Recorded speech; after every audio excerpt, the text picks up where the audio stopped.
my team, none of us realised that using the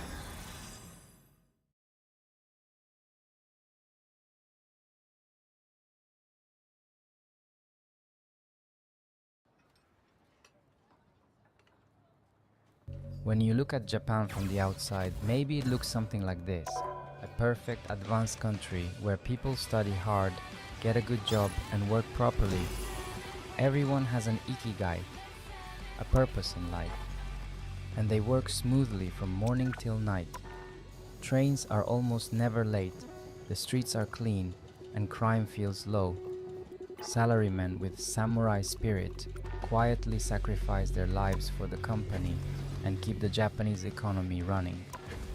Japanese people just love working, they're so disciplined. I think a lot of people still see Japan through that kind of clean, beautiful story. But the reality behind that story is very different from what you probably imagine. At least for me, I'm definitely not working this much Pick your hero. because I love my Villain. job. I'm not judging. My boss doesn't love his job. My friends don't love their jobs. Even my parents, as far as I know, don't love their jobs either. What keeps us moving isn't passion. It's fear. Fear of being left behind. Fear of disappointing people. No matter the cost. Fear of falling out of the circle and becoming someone who never makes it back in. That's the scariest part. Hey, I'm 23, a first-year salaryman working in Shibuya, Tokyo. I take home about 170,000 yen a month. That's pretty average for a new grad in Japan. On heavy days, I work around 15 hours. Recently, a doctor 30 quietly seconds told me before you attack. it looks a Get bit like an ready. adjustment disorder. Even so, I can't just quit. So tomorrow again, I'll crush myself into a rush hour train and walk into the office with a straight face, like nothing's wrong. Go easy on In attack. today's video, We can use all the why light we can Japanese get right now. salarymen work so much?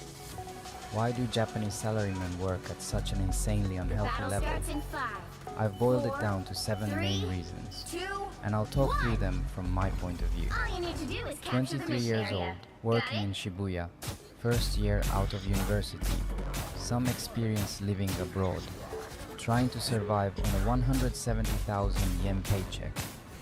Think of this video as the underground manual to Japan, the advanced nation of overwork. The side you'll never see in cute travel vlogs or feel-good Japan content. By the time you finish this video, I think you'll see two things different. Yours to capture now. What it actually costs to work in Japan, and how comfortable or messed up your own country's work culture is when you compare it to this one. First, there's one thing I need to make clear. These 7 reasons I'm about to share are not safe facts I copied from the news or business books. They're hypotheses from someone inside the system. A 23-year-old commuting to an office in Shibuya every day. This is how I see things. And this isn't just random complaining. It's a story about where I think the bugs are in Japanese society. So let me walk you through it. Reason 1. Japan isn't efficient and hardworking. It's slow, so nobody goes home. From abroad, I think a lot of people assume something like this. Japan is so efficient. That's how they can work such long hours. Their productivity per hour must be really high. It's such a high-tech country. Let me be blunt. Most of that image is just wrong. And a huge number of Japanese companies work is simply slow. Decision-making is slow. Meetings drag on forever.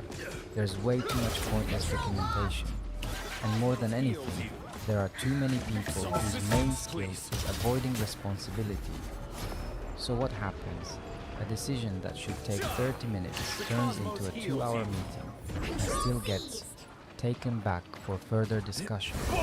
Something that could be handled with one email becomes a 10-slide deck people read out loud.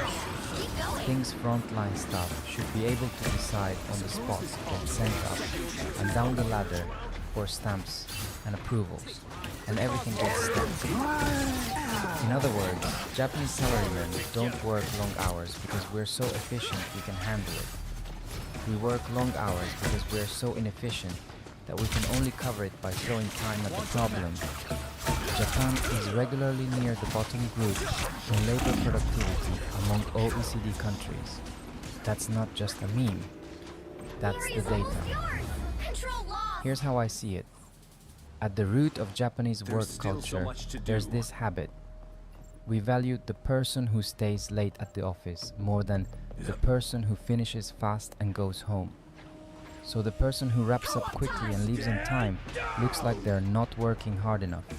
And the person who crawls along slowly but stays late looks like they're really dedicated. And on top of that, there's the famous seniority system. Nenko Joretsu. In many companies, your salary isn't really based on how good you are at your job, but how long you've been sitting in that company.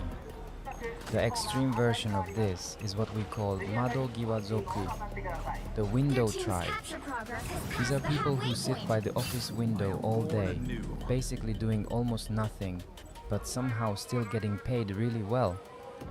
There's an old joke about them. A guy sitting by the window, earning 20 million yen a year, was nicknamed Windows 2000, like the old Microsoft OS. Now that remote work is more common, people who stay at home and still don't really do anything get called Windows 2000 Home Edition. And people like me who work basically 365 days a year, like corporate lifestyle, are called Office 365. Whoever came up with that. Honestly, I think they're a genius. But seriously, if your company is full of people who do nothing and still get paid a lot, it kills your motivation. At some point, you start thinking, why am I the only one rushing to finish things? It doesn't change anything. And once that thought hits, it's easy to slide into fine, I'll just stay here longer too. That's what everyone else is doing anyway. On top of that, Japanese workplaces are built on things like reading the air and honne and tatemae, your true feelings versus your social mask. Even when people think this system is clearly broken, they hold it back and say nothing 30 seconds before you because they attack. don't want to Get upset ready. their boss or coworkers. I think that's a pretty deep cultural bug. There's another twist. Labor laws are actually quite Pure strong. workforce energy. On paper, employees are heavily protected, but evaluation systems are weak, so it's very hard to actually fire people who barely work. And all the tasks that somebody has to do quietly get dumped on the younger staff. 4, 3. In a lot of Western 2, companies, 1. at least in theory, All you need meetings to do look is more like capture the mission 30 area. minutes, Got it? only the people who actually need to be there, clear agenda beforehand. In many Japanese companies, it's still everyone joins, no clear purpose. We just read the slides together and watch the clock melt. That's the reality of this so-called overworked superpower. So the first reason Japanese people work such long hours is simple. It's not that we're fast and therefore can handle long hours. We're slow, so we can't go home. Mission area is yours to capture now. Reason 2. It's not my company, it's my family. It's if I leave, I become a traitor. The next image a lot of foreigners seem to have is this. Japanese people treat their company like family. They have lifetime employment, so everyone feels safe staying in one place forever, right? That image as an official system is already outdated. Lifetime employment has almost collapsed on paper. Even the president of Toyota has said that lifetime employment is hard to maintain. But what hasn't really changed is what's inside people's heads. In Japan, even now, there's this air. Lost. If you stay at the same company for a long time, you're solid and respectable. If you quit after a short time, you're weak, childish, and can't endure anything. That air is still stuck to the ceiling of a lot of offices. And that atmosphere does something dangerous, even when people know, this job doesn't fit me, even when they're thinking, I seriously want to quit. More and more of them end up erasing quit from their own list of options. Meanwhile, seniority is still alive and well. Young workers get low pay but carry a longer workload. Older employees get higher salaries mainly because they've been here longer. So young workers basically become cheap, high-output batteries. Low-cost pieces that are expected to work long hours by default. In many countries, the mindset is more like, if it doesn't fit, change jobs. If you perform well, you can earn good money even in your country. That's considered normal. In Japan, even now, the moment you say, I'm leaving, people react like, traitor. You just can't handle anything. Young people these days. In my company too, people talk a lot of trash behind the backs of co-workers who quit. That culture definitely exists. Here's how I see it. The second reason Japanese salarymen work so much isn't because they love their company. It's because leaving this painful place feels even scarier than staying in it. So people keep enduring. If I just hold on a few more years, maybe my salary will finally go up. If I quit now, maybe I'll never find another job. If I stay a bit longer, maybe I'll actually learn to like it. They keep negotiating with themselves like that. Little by little, we get trained to prioritize the company's schedule over our own life's timeline. Reason 3. It's not we're workaholics. It's saying I need rest is scarier than burning out. From the outside, Japanese people often look like hardcore workaholics. They must really love their jobs. They must actually want to stay late. I'll say this clearly. Most Japanese people are not overworking because they love their job. What we're addicted to isn't work itself. We're addicted to playing the role of the version of ourselves that never lets anyone down. Japan even has a specific word, karoshi, death from overwork. The fact that such a precise word exists as a normal term already tells you a lot about this country. And still, people push themselves. Why? The logic is simple. In this society, saying I'm exhausted, I need to rest feels worse than saying I'm dying, but I'll come in. The second one makes you sound like a good person. So we end up prioritizing our boss's mood, our co-workers' opinions, and one line on an evaluation sheet over our own body. I think this is Japan's real addiction. We don't know how to step down from the role of the responsible one who never causes trouble. We want to be good.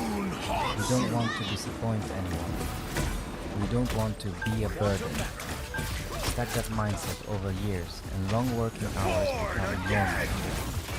Karoshi becomes something you just see on the news sometimes, say that's sad, and then go back to work.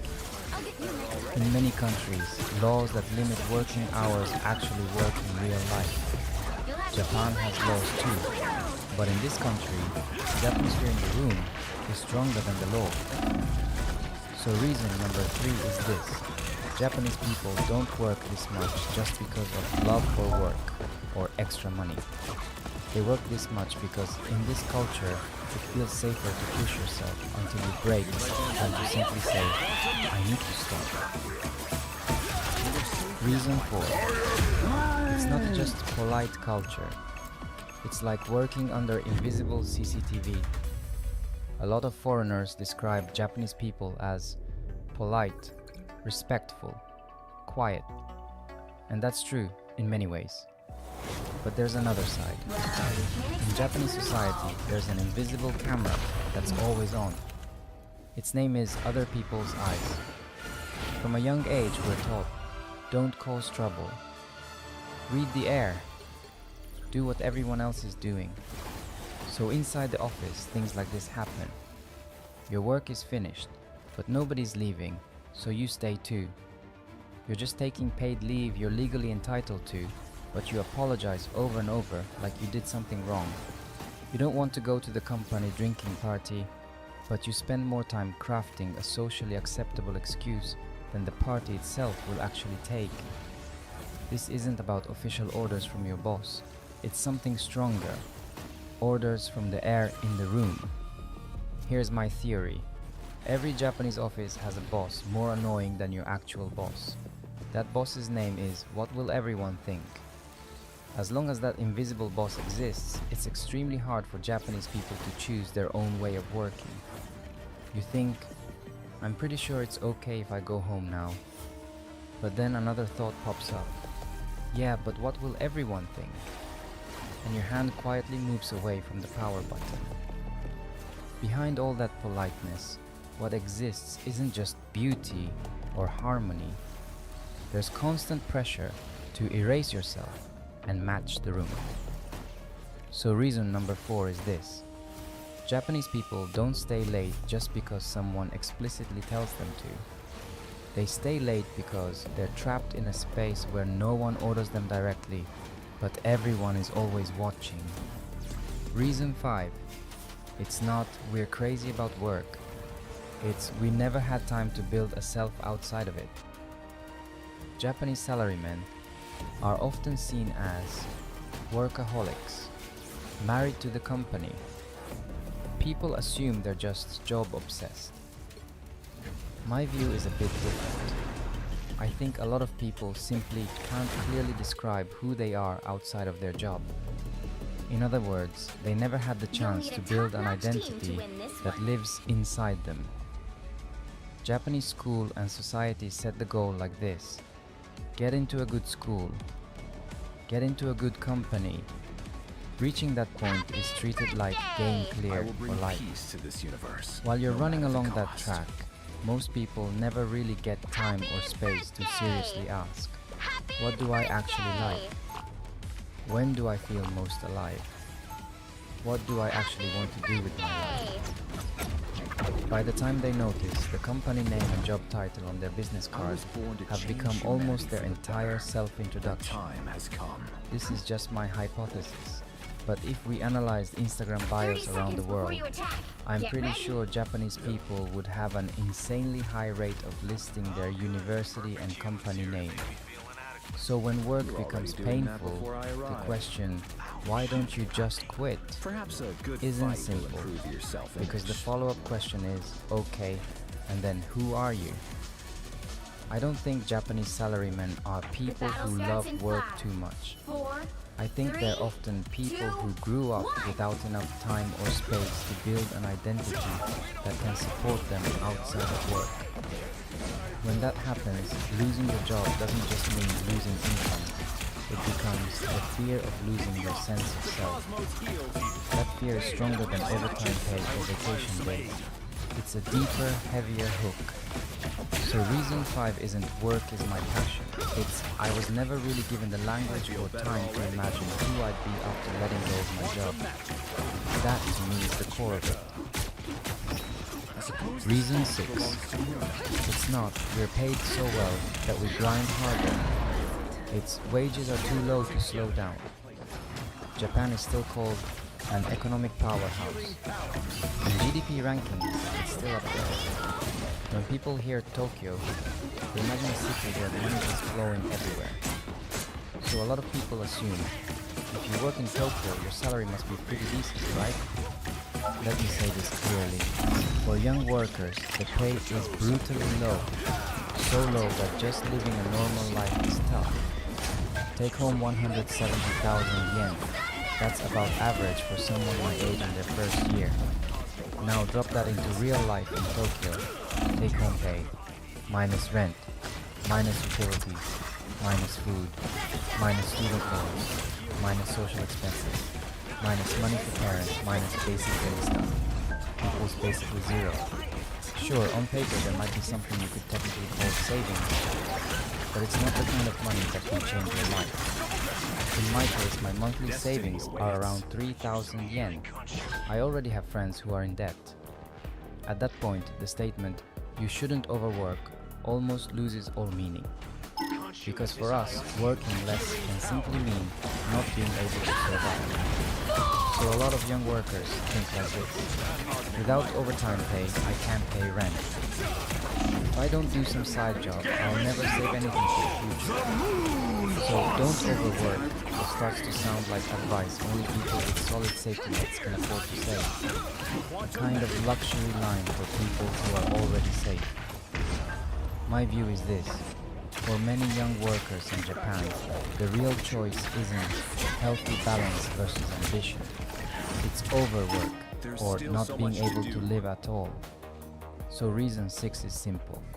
Japanese people work long hours because behind the scenes there's a reality where no real skills yet, low pay and weak safety nets leave us with only one practical option.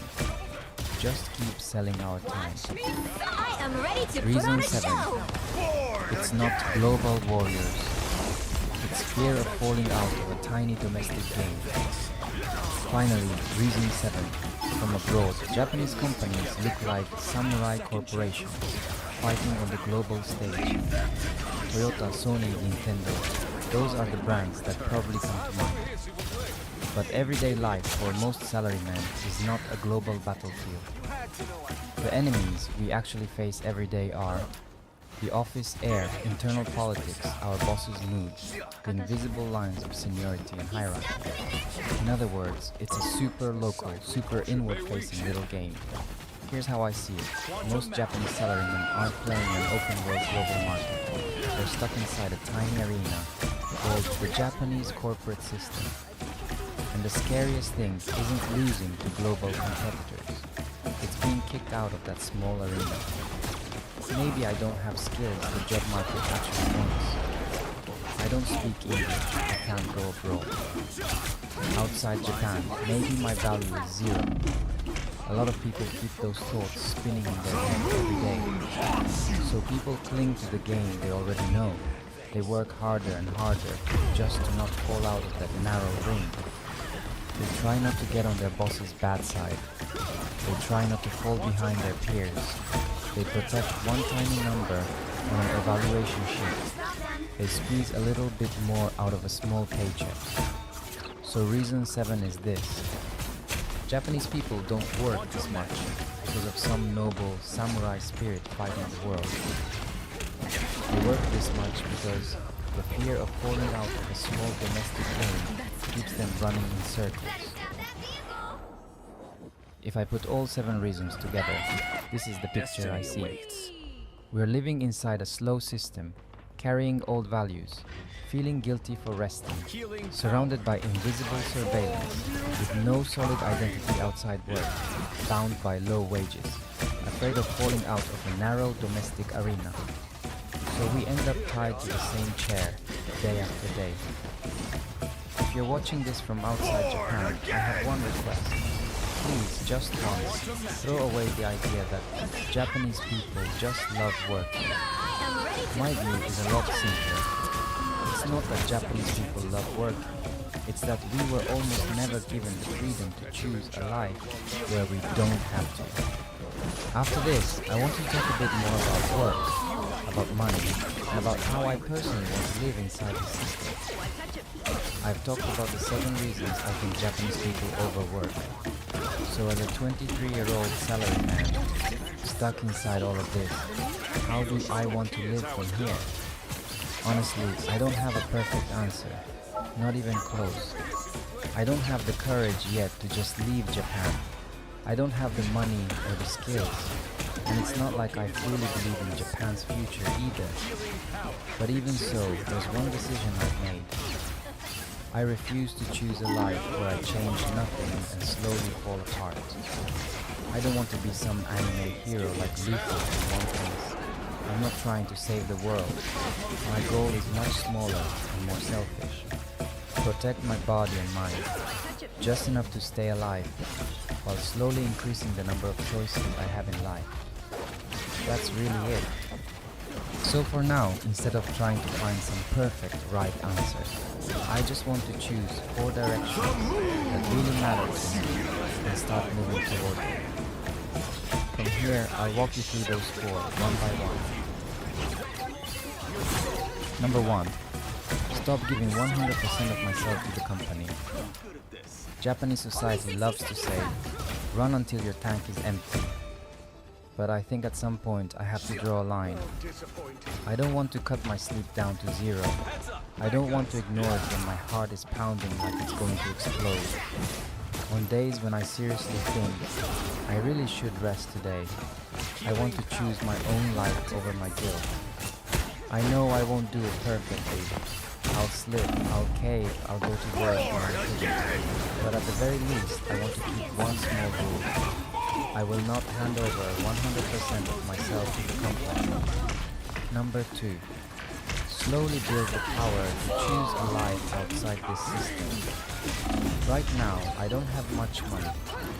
My skills aren't enough. My understanding of the world is still surface level. But I don't want to say, so there's nothing I can do. I can study English. I can learn how people work and live in other countries. I can research side jobs, freelancing, and different ways to earn. I can keep saving and investing, even tiny amounts. None of that will magically transform my life overnight. But that feeling of maybe I'm getting a little closer to a version of myself who could choose to leave Japan someday, if I wanted to, becomes a fragile but important support for my mental health. I don't have the courage to just buy a one-way ticket and leave next week. I don't have the luxury to quit my job tomorrow. So for now, the only strategy I have is to quietly stack knowledge, skills, and money in the background. Number 3. Use food and a camera as proof that I'm still alive. I have 2 big weapons, eating and capturing moments with a camera. Once in a while, using my tiny paycheck, I buy myself a slightly better meal. Those moments remind me, I'm still a human being, not just a machine. I turn on the camera in Shibuya at night, on rush hour trains, in convenience stores, in front of cheap bentos, in front of my tired face.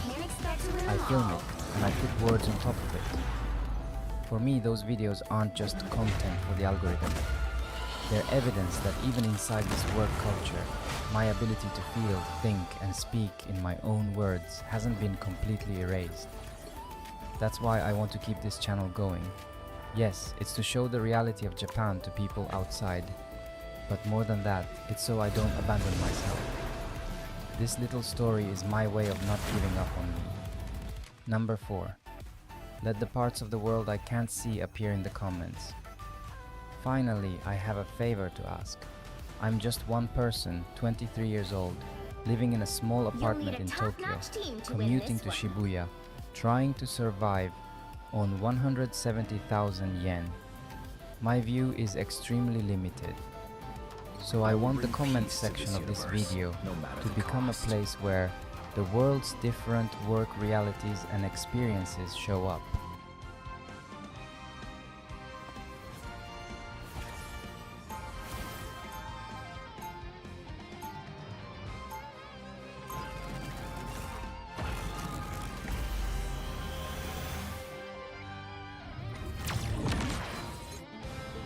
I will leave This country right better here, the place heart than of it Southeast was Asia, before I is was Thailand. created. It's smaller than the state of 30 Texas. seconds before you But attack. somehow, Get it's ready. one of the most visited countries on Earth. In 2024 alone, more I than am 35 happy you are million here, tourists Susan. visited the kingdom, You have been a which true is friend Thailand's since I official first title, emerged from since my it's one of the cocoon. few remaining I constitutional will bring- monarchies in Asia.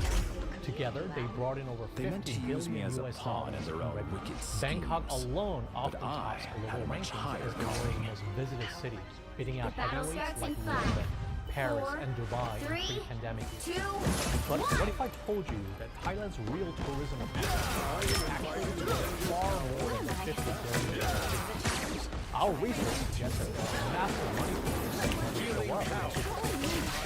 And together, they might be more than yeah, I know you might be thinking, but this isn't just about Cosmic might returns. even though that's something that Thailand is really willing. I'll be ship-shaping no. You see, what we found suggests Thailand has developed something remarkable, a multi-layered economic ecosystem that is far beyond the physical tourism. There is the Thailand you see in travel vehicles. Street. But there are also the Thailand that operate in economic slavery, generating substantial wealth for activities that exist alongside, sometimes intertwined with the official tourism. Before we dive into this parallel economy, we need to understand how Thailand became the world's tourism powerhouse in the first place, because the story of Thailand's rise from 80,000 visitors in 1960 to 35 million today involves Cold War politics, brilliant marketing strategies, and some unexpected historical events that created the foundation for everything that followed. So how did Thailand systematically Reach the checkpoint. Keep up the momentum. relatively unknown Southeast Asian country into one of the world's most important destinations? And how did that success create the conditions for the You know you're always safe with me, Herbie. Don't mess with the amazing Spider-Man! What if Thailand's transformation into the world's tourism powerhouse didn't happen by accident? The truth is, it's the result of a mix of historical luck, strategic thinking, and some of the boldest rebranding campaigns ever attempted. And oddly enough, the story begins with a Thai general on the medical observation in Washington, D.C. hospital. In 1958, Sari Thanawat, a military ruler who had declared a coup in Thailand, This is real firepower!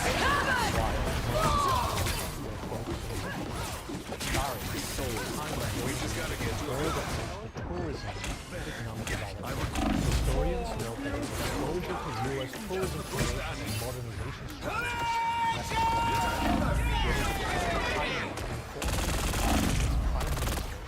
Sari set out to make tourism a pillar of Thailand's new development. In 1960, Sari Thanawat established the Tourism Organization of Thailand, the country's first agency dedicated to tourism, which eventually became the Tourism Authority of Thailand. Vehicle reach the Just as checkpoint. Sari Keep was up the laying the momentum. foundation for Thailand's tourism industry, history handed him an unexpected twist, the Vietnam War. What most people don't realize is that Thailand's water service infrastructure was built on American military between 1965 and 1976. 50,000 American troops were stationed in Thailand fighting the Vietnam War. Crucial, 700,000 additional services visited Thailand on official R&R for less than recuperation.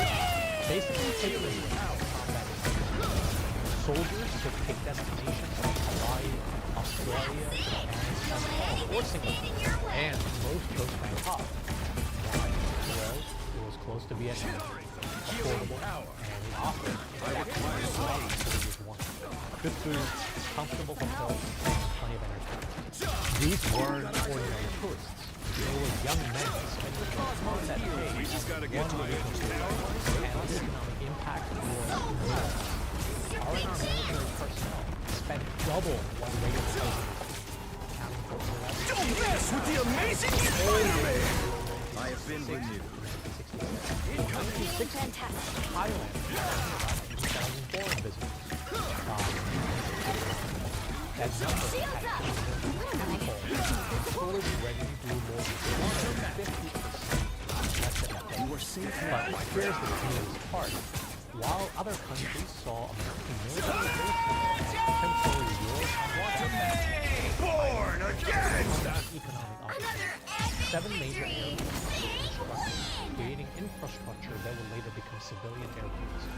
Bangkok's American Strip on Phetchaburi Road grew out of Swan rice fields and fruit orchards, specifically to serve American servicemen. When the Americans left, this infrastructure didn't disappear. It transformed. Districts near former U.S. bases currently have 5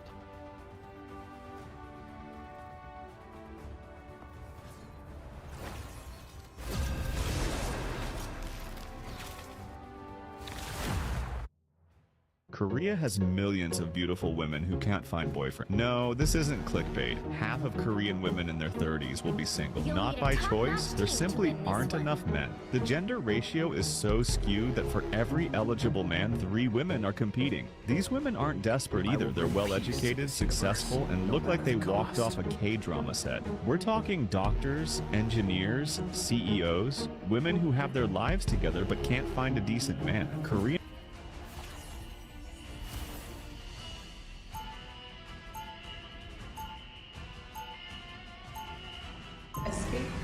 As Trump cracks down on immigration fraud in Minnesota, it's probably a good time for criminals to pack their now bags. targeting the Twin Cities for its next immigration crackdown. City officials say as many as 100 federal agents are expected to be deployed in both Minneapolis and St. Paul in the coming days. It's going to be a President war Trump zone.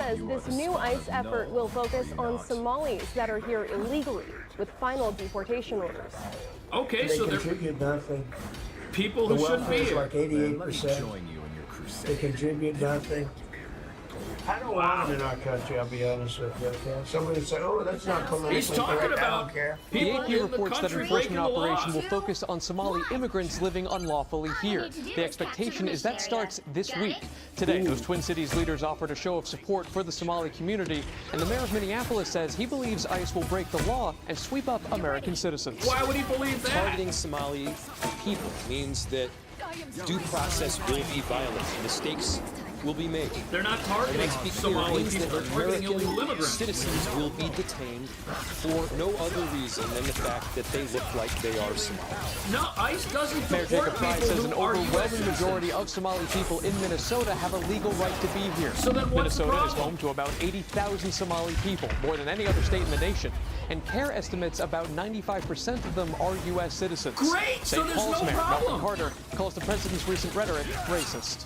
What? So what you heard the president say today was that he is incompetent and incapable of being a president for the people of the United States because he just said out loud that he despises Americans. That's not what he said. He said he despises The mayor of criminals. Minneapolis, Jacob Frey, is saying that he's actually proud to have the largest Somali community in the country, and his police chief. Well, Well, his police chief is I also wouldn't be saying. proud to have the largest Somalian. Look at their nation. Look how bad their nation is. It's not even a nation. It's just people walking around killing each other. Look, these Somalians are taking billions of dollars out of our country. They're taking billions and billions of dollars. They have a representative, Ilhan Omar, who they say married her brother. Wow. That's a fraud. She tries to deny it now, but you can't really deny it because it just happened. She shouldn't be allowed to be a congresswoman, and Something I'm sure may people are happen to looking at that. And she should be thrown out of our country. That's And crazy. most of those people, they have destroyed Minnesota. Okay, Minnesota, you have an incompetent governor, you have a crooked governor. He's crooked. Look, nobody's got any problem with people who come to America, love America, obey our laws, do not commit fraud, and do not allow $1 billion to vanish from a state like Minnesota. Be ashamed. That beautiful land, that beautiful state. It's a hellhole right now. And the Somalians should be out of here. They've destroyed our country. He's talking about And the all they do criminals. is complain, complain, complain. You have her. She's always talking about the Constitution provides me with. Go back to your own country and figure out your Constitution. All she does is complain about He's not this pulling country. punches. Without this country, she would not be in very good shape. She probably wouldn't be alive right now. So Somalia is considered by many to be the worst country on earth. I don't know. I haven't been there. I won't be there anytime soon. I hope. But what Somalia and what the Somalian people have done to Minnesota is not even believable. It's not even believable. And a lot of it starts with the government. That happened under a his lot of watch. it starts with Barack Hussein Obama. Oh, Obama. Because that's when people started coming in. And you have to have people come in that are going to love our country, cherish our country. They want to kiss our country goodnight. They talk about our country. We want them to pray for our country. And this is not the people living in Minnesota. And she's a disaster. She should not be, and her friends should be allowed. Frankly, they shouldn't even be allowed to be congresspeople. Wow. Oh, what is she going to say? And I am not someone to be intimidated, and we are not going to be scapegoated. We are here to stay. Is that what's happening? Are people being scapegoated? It is not just Minnesota, although there will Right. be more ICE raids happening there per the administration. But we also now have a new travel ban that the administration has announced. All of this comes Wow, in look at all those response countries. to the 2 National Guard soldiers who were shot It's last definitely week in not Washington, just D.C. one by country that Afghan the president nationals. has This is the singled result out. here. Not just Afghanistan, we've got 19 countries now where immigration is going to be paused That's crazy. for the administration. You see all 19 People are not going to be on happy the about screen this. here, places like Iran and Afghanistan, but also Sudan and the Congo, and also Cuba and Haiti, as well as several others there. But now people want to know, why is Minnesota getting all of this extra attention? Well, I'll tell you why. We're out there looking for illegal aliens and illegal alien criminals. And look, we've done operations in Twin Cities, but you know what? The uncovering of criminal activity that Secretary Norman just talked about just elevated their priority status. So, yes, you know, elevated priority of activity up there, and we're going to hold people accountable. We're going to enforce the law without apology. That's all this is about. Again, I told every sanctuary city mayor and governor, you can stand aside and let us make your community safe and remove criminals. Right. Get the criminals. Even legal aliens that commit crimes that make themselves, if they're Right. resident alien, they commit a certain offense, felony offense. Even they're deportable and they'll be deported. Right. We're going to... There it is. So if you're a resident alien and you're here with legal permission and you commit certain types of crimes, you too can be deported. Now, this is not about anybody who's not a criminal. The only reason there's even a focus on this is because people have been breaking the law. People have been committing fraud. And they've been doing it while not necessarily saying the nicest things about America, while in many cases they are benefiting from American hospitality and in some cases American government benefits. And does anybody have a problem if people who are here and love our country and are happy to be in America benefit from it? Absolutely not. Nobody does. The only reason this is an issue is because of what you're going to see next. We've been talking about the Trump administration cracking down on fraud in Minnesota. Right, We've it's also all about heard fraud. President Trump's damning comments about Democrat Ilhan Omar. Well, let's hear from the congressman. He's been a racist, a bigot, Wow. xenophobic, and Islamophobic. We know that he called African nations in his first administration. Most of us are citizens on our passport. It says we are nationals of this country. We love that Minnesota has welcomed us. Many of us have not been settled in Minnesota. We chose it. What as about a America home welcoming? Because the Minnesota people and the state is beautiful and very welcoming, and we are going to be here regardless of what the president has to say. I almost thought for a second that she was going to say, we love this country. I think it's pretty clear that Ilhan Omar does not love America. Wow. But what do you think about the clash between her and Trump? And do you It's feel very that interesting. those who've been granted a Trump has done two very interesting things recently by elevating these controversial members of the Democrat Party, like Zoran Mamdani, who's going to be the mayor of New York, and now Ilhan Omar. These are their leaders now. Has anybody heard or thought of Chuck Schumer over the past 60 days? Not really, not since the shutdown. These are their new leaders. He's putting these people out there. Now that whole party has to embrace the most radical elements of its own party, who in some cases may be connected to crime. and a second chance at life in America Right. have an obligation to be patriotic and at least be a little bit grateful to their new homeland. I would say so. You know, I would definitely agree with that. You don't get to flee one country and try to turn our country to the third world country that you fled. It's just not, doesn't really make much sense to me as to why we would allow that as a part of government policy. But I'll tell you, I'm not surprised to Unless see one Ilhan political Omar party and President benefits Trump on from it. opposite sides of this issue Pick and your many other hero. issues, because Or villain. the inherent I'm not difference judging. between the two of them is that our president, President Trump, loves this I country. will She bring does not peace love to this this country. universe, Wow. no I matter the couldn't cost. readily actually recall any single moment when she has said anything glowing about the United States of America at any time. I could tell you when she said great things about Somalia, a country that she refuses back to. But I cannot tell you when she has ever said something about why America is great, why she should continue to be great, and I think that should tell you everything about her and her politics. Look, there's nothing wrong with someone coming to America for a better life. There's nothing wrong with being from any country in the entire world and coming to America, but there is something wrong with coming to America, establishing yourself here, and just hating on the place 24/7. Have been investigating these schemes so far. Americans at large stole tens of billions of forms of aid during the pandemic. Right. There's a lot of all over the theft country. that happened. Minnesota's fraud scandal stands out, according to federal auditors. $1 billion What are you hearing stands from out. investigators right now? Well, I've been following the cases closely as they've gone through the courts, and we know that there are more indictments possibly coming. I think that number might go up to 73 is what I'm hearing. Okay.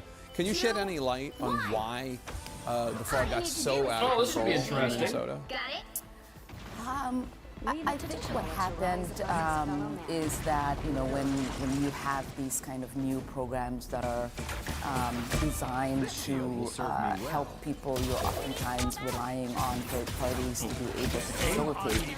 And I just think that a lot of the COVID programs that were set up, they were set up so quickly that a lot of guardrails did not get done.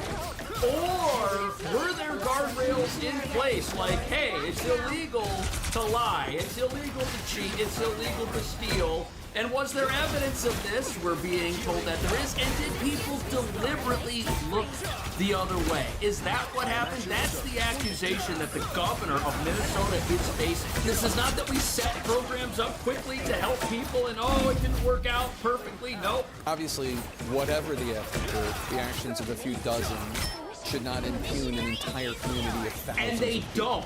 Okay, And they don't. Clear. President Everyone Trump, agrees with has that. used this fraud to make rather to me shockingly bigoted comments about Somalis in general, including He was talking about the criminals. entire Somali community in Minnesota. He did That's it not yesterday. true. He did it again today. Let's run some of that.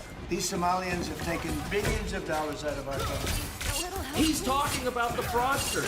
He's not talking about people from Somalia who came here and love this country and are happy to be here and are happy to be living here instead of in their home country or instead of any other country and are happy to be in America versus Russia or China, countries that don't have any type of program that will help you out like this. He's talking about the criminals, but no, the narrative is Trump's big meanie.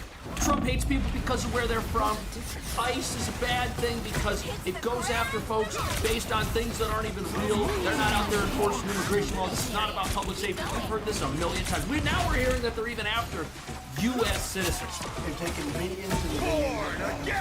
They have a representative, Omar, who they say married her is she brother. gonna address She that? should be thrown out of our country. And most of those people, they have destroyed criminals. Minnesota. She should not be, and her friends shouldn't be allowed. Frankly, they shouldn't even be allowed to be congresspeople. Right. Okay?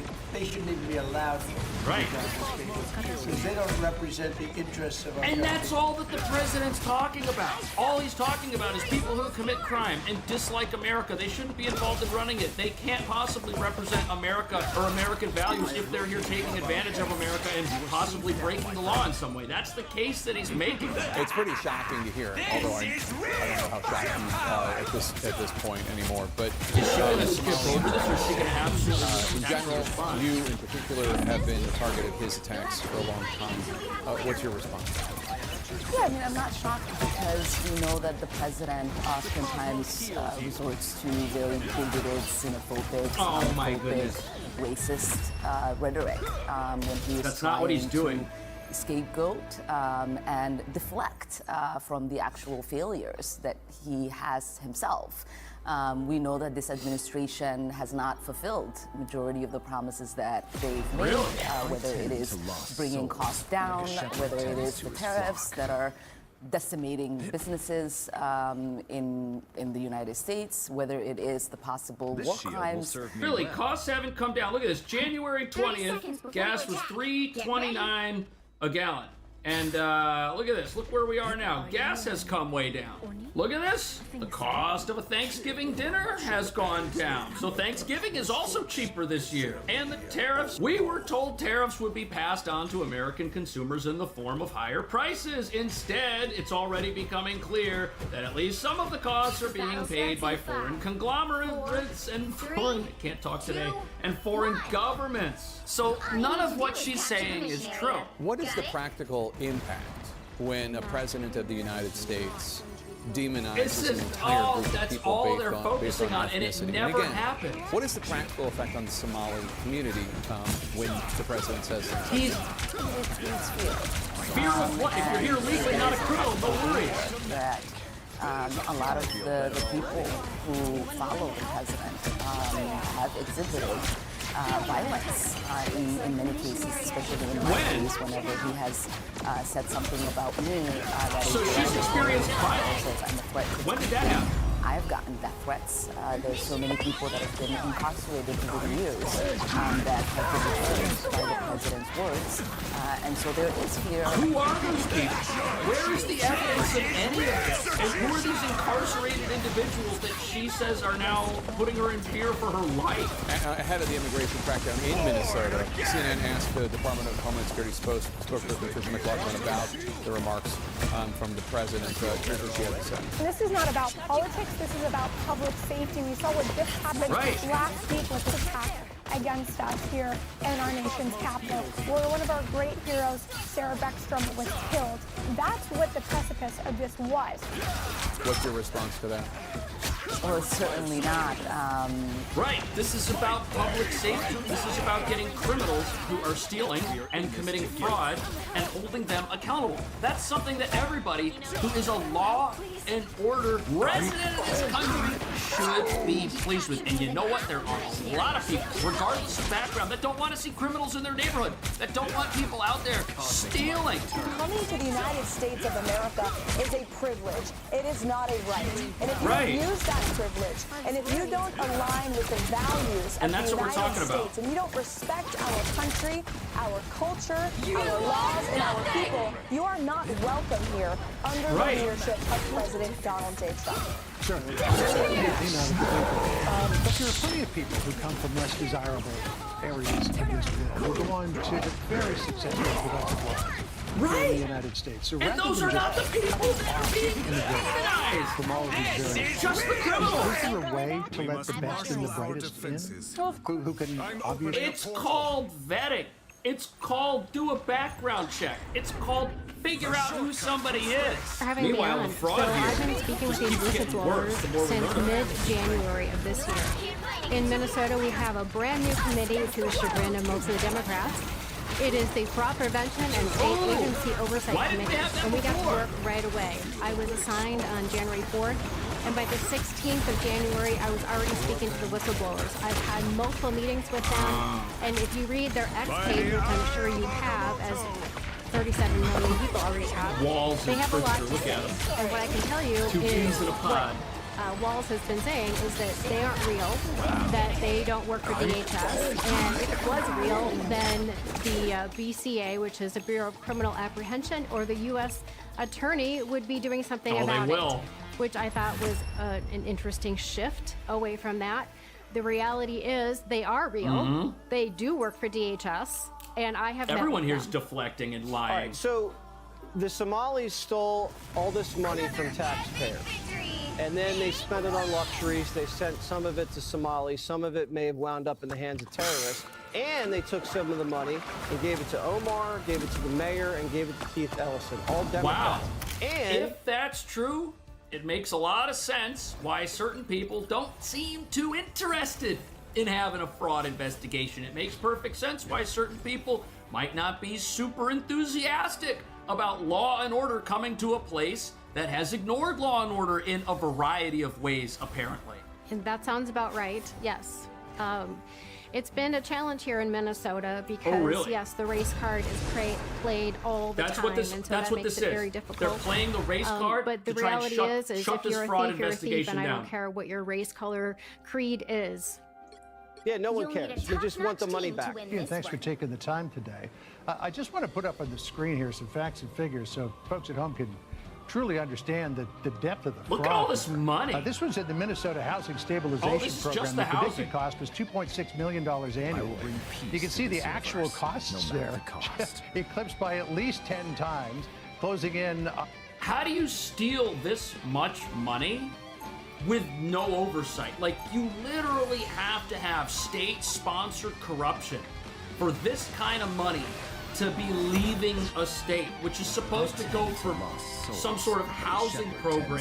The only way this is possible is if you don't want to look at it, and if the people who are supposed to look at it and investigate it benefit from it. So they don't want to look. What do you think? Thank you for watching. See you in the next video. Strange can be Sorcerer Supreme. I think I'm gonna shoot for Scientist Supreme.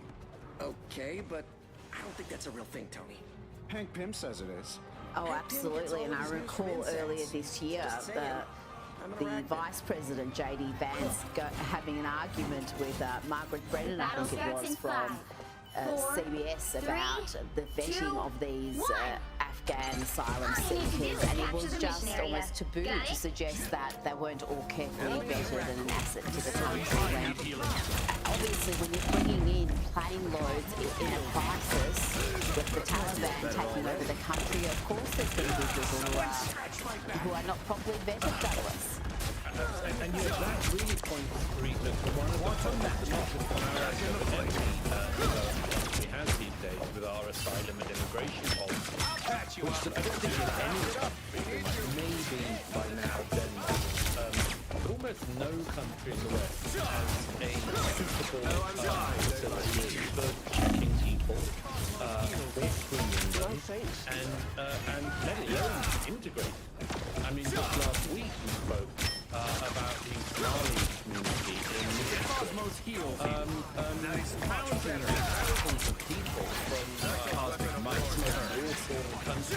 border countries in the world. It's been this unbelievable civil war for decades now. Were all of the Somalis who allowed into the US as allowed into Europe? Behold the god of thunder! Is there any facility to do this? Does anyone know how you screen people to make sure, for instance, in the case of the Somali community, that they're not committing massive welfare fraud? I am ready to put on a show! Money, people, including members of Al-Shabaab and other Al-Qaeda jihadist groups. Born again! None of them are going to go out. I feel better already. And shoot dead a woman who served in the American capital. We certainly should have such systems if we're going to bring in very large numbers of people to Western countries at this speed. Well, President Trump is certainly not using his words, Douglas. In a lengthy statement on Truth Social, he had this line, which I thought was very interesting. He said, even as we have progressed technologically, immigration policy has eroded those gains and living conditions for many. Douglas is framing this as an America First issue, arguing that his first responsibility is to Americans, not to those who may be fleeing failing nations, who may even be given asylum. God of thunder! Judge, jury, executioner! American living standards and what's good for people already in America should be the top priority. Well, I mean, to my mind, that's absolutely straightforward common sense, and any elected leader of any country should be putting their own citizens, their own taxpayers as the priority. I mean, that's just absolutely basic common sense. The thing that follows on from this, though, the question is, I think all of us, of any political side or none, born again, is not my isolate progress, or even just think about it. If you take all of the people in the world,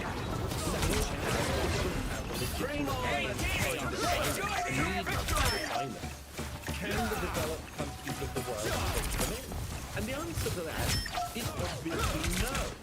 There are millions upon millions. I am ready to put on a show. In the world, in the developing world, who live in conditions where they are not free, where they do not have freedom of expression, freedom of religion, and all of the other things we take for granted. Watch me stop! Australia, You are nothing! many of them already. Just look at the Christian minority, the Arab world, and you can see that. Your fate is sealed. Even before you get onto the people who are just in a terrible economic situation, and you know, you can say that they seek a better life. And that means they don't. Your powers are mine! Into our countries, and our countries remain recognizable as adults. And the answer to that is obvious. We don't have the capacity, we don't have the land space, we don't have the welfare, the budget, we don't have any of it. That's before you come on to the social issues. So I'm afraid that what we're seeing at the moment in part escaping us now. The people who have presumed for more than a generation that although yes, there are extreme cases of asylum that governments across the developed world can put in place, you know, incredibly specific ones. You know, Yazidis fleeing actual genocide in the 2010s. You can look into that whether or not by your Syrians who fled by the millions together, and now their country is at peace. Are they going to return? Well, millions of them had actual asylum claims. Millions of them came to other countries. Now millions of them returned. No. And at your service. To a period that frankly was just la-la and in which government upon government just did not have the facilities they needed in place, even then people coming in. It doesn't matter which country you look at, Canada, America, Australia, Britain, France, Italy, Germany, we're all suffering from the same problem, and it's a problem that comes after a period of Well, you wrote about this in The Strange Death of Europe. You gave the world the warning. You wrote a fantastic piece for The Telegraph about we have too many conservatives, particularly conservative politicians in this country, who think that the key battles are all about the economy, but it's really cultural issues that are often the most consequential. And a man who understood that was former TV executive turned founder of the New Culture Forum, the late Peter Wiggle, who passed away last week, Douglas, and it's an enormous loss. He really understood this battle. Yes, he did, absolutely. I've known for decades and more, and watched as he started the New Culture Forum 20 years ago. He was a terrific force in British national life.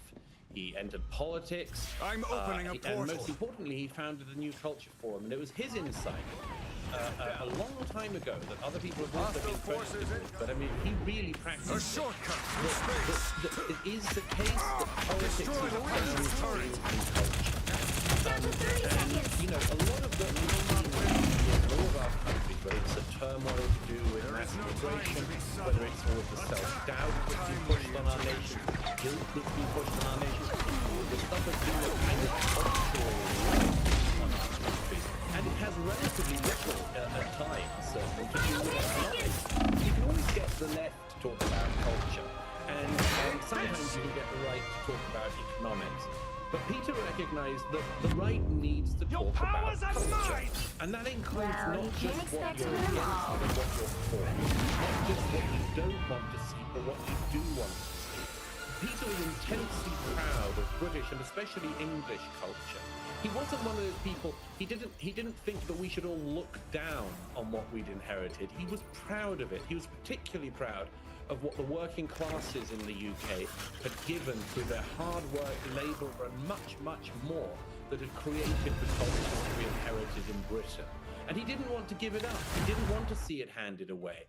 And so, yes, he for 2 decades, he founded an organisation that has spread now across the United Kingdom, in which people come together, not just to say what they don't like You'll need about a things that are top-notch coming team up to in win the this arts one. and architecture and so on, but to celebrate, revere, and carry on Make way for things the in king our of culture teams. which are good.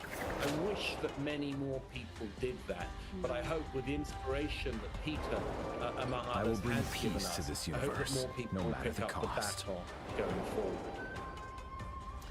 And on that, on the importance of culture and the left's march through the institutions, I want to ask you about the subtle and not so subtle ways that leftist ideology has captured institutions, particularly at the moment, the trans ideology. Where there is evil Another in this example, the universe, NHS I will be insisting there on to using balance it. terms like people with a cervix as 30 opposed to seconds just before you women. attack. Get ready. To make it a lot simpler in these health messages. And we're seeing people in the corporate world still submit to this ideology by putting pronouns, for example, in their bios or their email addresses. I will bring peace to What's this your universe, response no matter to the cost. someone who does that just to go with to appear tolerant? Well, my impression is that the days where you have to say Rita, brackets, brackets, EM. I think although neither of us ever fell into that era, Rita, I'm very proud that we didn't. But I think the era where people thought they had to do that is definitely receding. I don't know about you, but I certainly see it a lot less. You give the example of Now you do the same for me. what we really have seen, among other systems, is not just a mass derangement, it's a product of mass miseducation.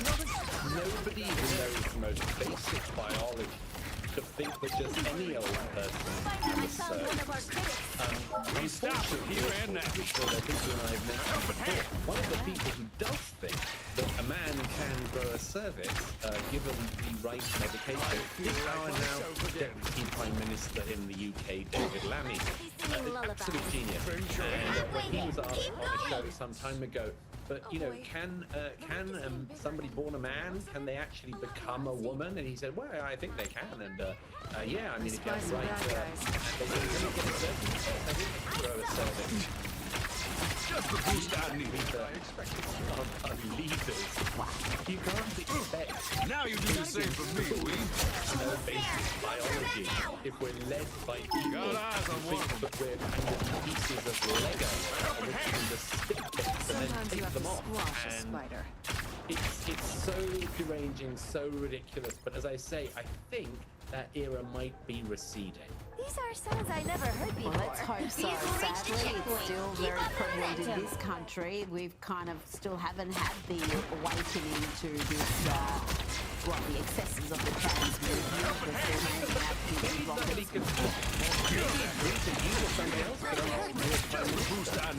Whether he believes he can grow a cervix.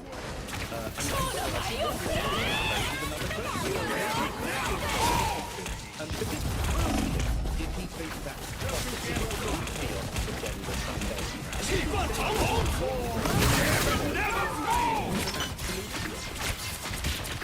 Well, we have a discrimination commissioner that was in this country.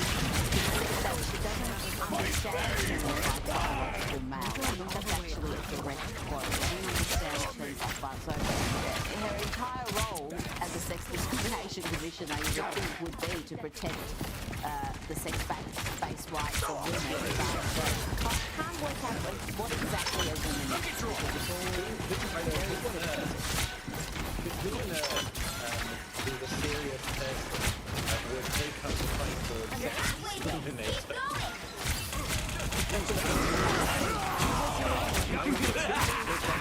This is real firepower! Watch out, I might come knocking. Discrimination Commissioner who doesn't know what a woman is. That's Australia in 2025. Douglas Murray, thank you so much for your time tonight. I like the cold. Ain't nobody stealing Gambit's chance to win.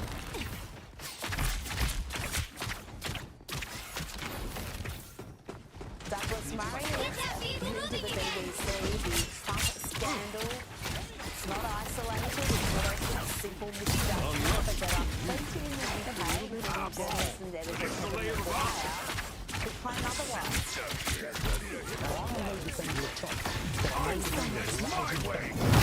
Never fall!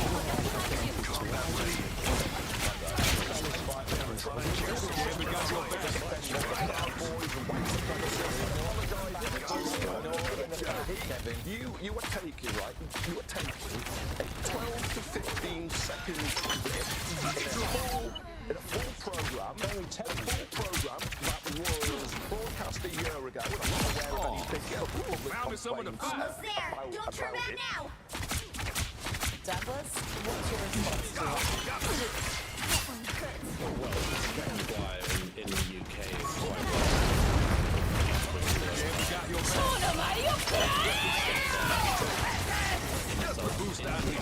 there really is no defense from the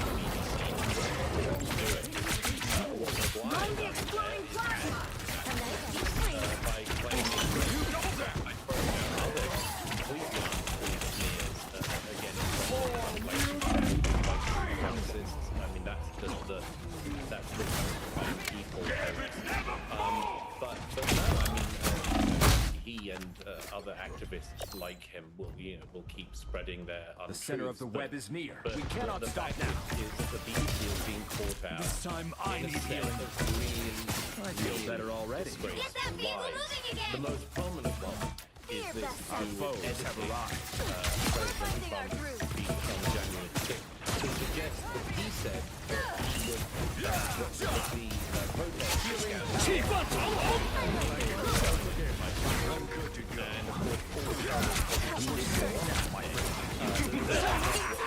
This is real firepower!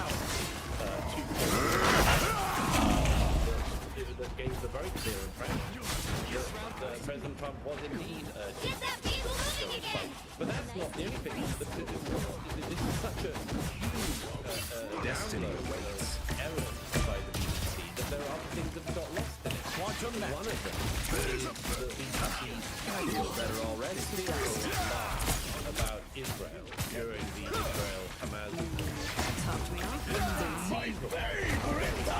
Healing power.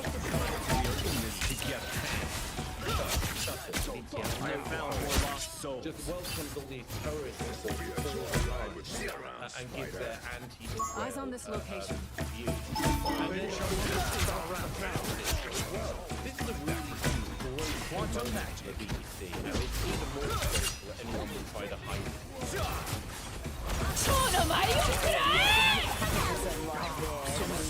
Institutional bias, but will be on Donald Trump, goes beyond 9/11. The coverage of the Middle East, even a documentary about Bill Cosby a couple of years ago displays just how lost the some of the nonsense they were. If we actually love all the factors, Only 60 seconds left. Second chances.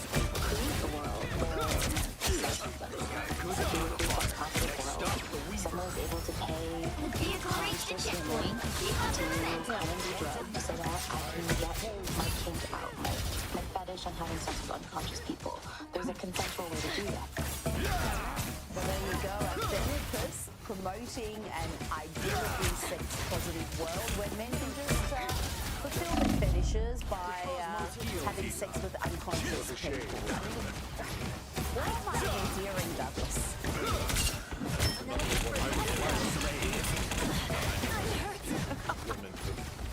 Positivity in any way. No, I mean, look, this is I am ready to put on a show.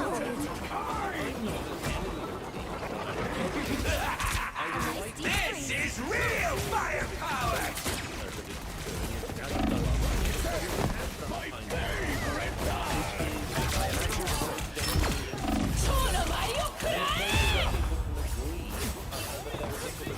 non-biased, fact-based channel with all of its subsidiary channels, which you can go to get a trusted news source.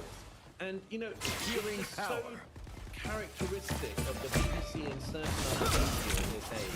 Cosmic They might set up all these returns. things like BBC Verify. Get try to bring fake news in other social media. But there's something else as the last few days have shown. It's the grand finale!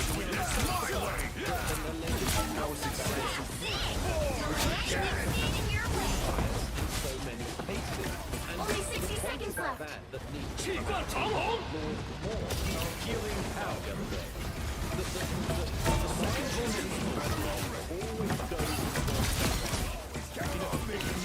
We are in this together.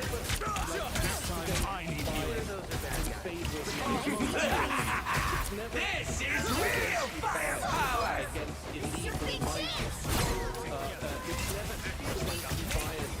Better already. Down to 30 seconds! Time is not on our side.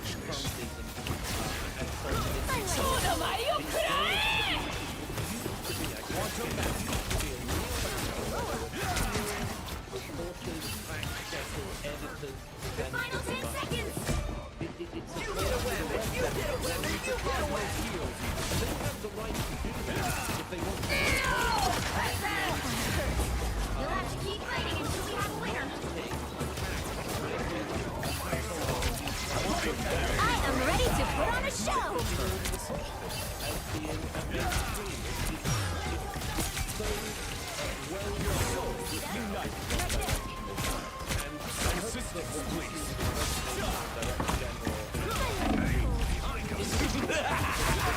This is real firepower! Born again!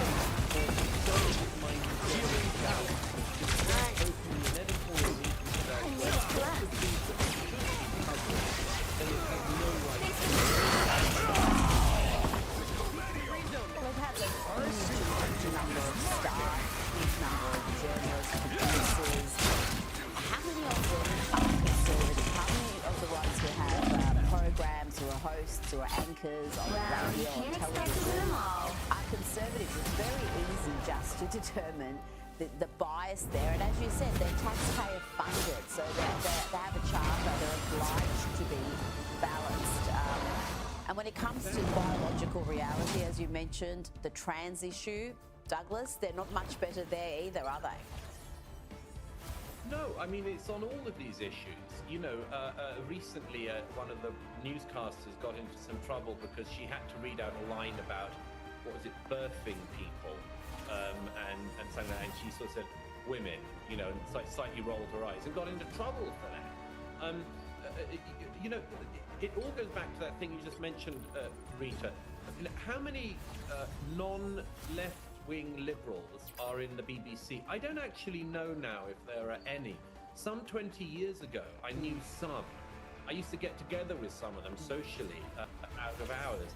I used to joke to them that the small group of conservatives in the BBC, we used to meet in a pub or a bar and talk about things. I used to joke that they behaved 1950s homosexuals. You know, they had to have a sort of secret code and, you know, hope that no one at work could guess their dirty little secret and so on. That's just appalling. You know, at least 50% of the country have no representation in the editorial process of presenting and much more. And again, you can tell the one-directional bias from the fact that when BBC presenters and others leave, like there's a group of them who used to be at Newsnight, they left and set up their own sort of podcast. What is the thing they do once the guardrails of the pretense of impartiality are off? They're all campaigning anti-Trump, You'll need a top-notch team to win this anti-Tory, one. left-wing activists. It's always like that. When they leave the BBC, the thin veneer that they had whilst they're at it completely disappears. And I'm afraid that's still going on. You have presenters like Nick Robinson, a well-known leftist, and doesn't really manage to hide it on air. Extremely disagreeable to any conservative. I will bring peace to Nick this Robinson universe, are trying to no cover matter this the up cost. even now this week by pretending there's sort of no problem here really. So I don't see any sign the BBC is actually going to reform. I You know will what? One of leave the this things I love universe a about better social place media, than it particularly was before X I or was Twitter as created. it used to be called, is the way it has removed that veneer, because you have 30 these seconds before you individuals attack. on Get social ready. media putting out their opinions, and then you can see why they report the way they do. And it's one thing to be in the opinion game like you and I are and state our opinions, but when you're supposed to be a Believe it or news not, reporter and completely I have a impartial, dark it's a side. different thing. And I want to play a little clip about how the BBC covers trans issues. The battle starts Now, in 5, transgender woman's 4, milk is just 3, as good for babies 2, as breast milk. 1. That's according to a letter We from have the to medical stop them from director securing the at mission University area. Hospital Sussex NHS Foundation Trust. The claim was made as part of a response against campaign groups. The trust referred to studies and the World Health Organization guidance, including one case which found what it called no observable effects in babies fed by induced lactation. Well, there you go, Douglas. I mean, maybe you can take a cocktail of drugs and start lactating and feeding a child, and it'll just be just as good as mother's milk. The institutional bias is not just how they present a story and how they frame it, but also it's often with the guest selection and the story selection itself. I am at your side. I feel better already. But no, that's an actually classic, isn't it? How could healing power, whatever the reason is, would come about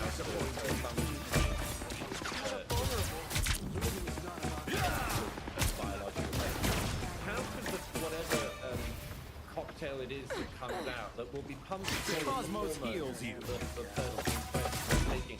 That can't possibly be as good as Mother's Milk. This is the sort of thing which will Could use a healing touch. agenda.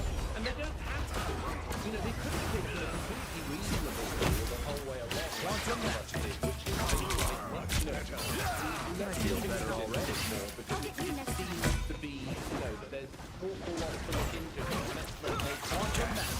But they want to because they want to sit on agenda.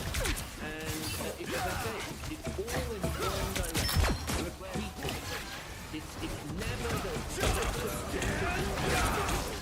I am ready to put on a show.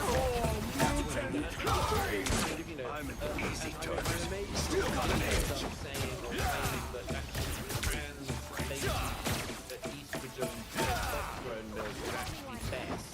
And we should all golf it down and say, Quantum magic. I mean, it's so preposterous. And this should have had a big hole to it a long time ago. And Bernie, just one other thing on that. The cosmos heals you. Absolutely the case. As anyone can see, the last time I was on the beach, I traveled this night, and the presenter did what he always does with anyone who's on a card-carrying socialist. I am born anew. And he basically treats any one of our views. Don't mess with the amazing Spider-Man! A waiting sentence. They treat you like you're a criminal in the dock, and born again. I require some aid. We are in this to second chances over. Assemble! And all that sort of thing. It's really for a broadcaster that pretends to have Now, before you go, Remembrance Day was yesterday, and this clip of a 100-year-old World War II veteran, Alex Kingston, on Good Morning Britain, went viral in recent days. Have a look. Meme video. What is your message? My message is, they got a sniper. I can see in my mind's eye, the rows and rows of white stones, over hundreds of my friends that gave their lives for Leave me, again! No, I'm sorry. I reached the side of the park on the bluff. Only 60 seconds left.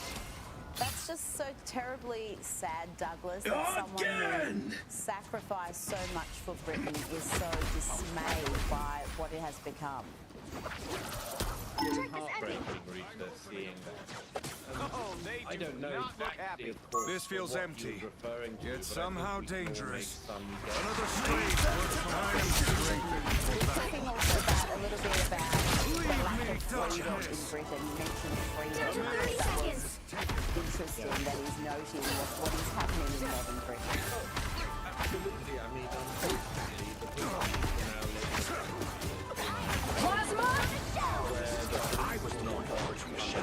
Don't mess with the amazing Spider-Man! Final 10 seconds. arresting people and charging people for things they said that go against Disappear! You'll have to keep fighting until we have a winner.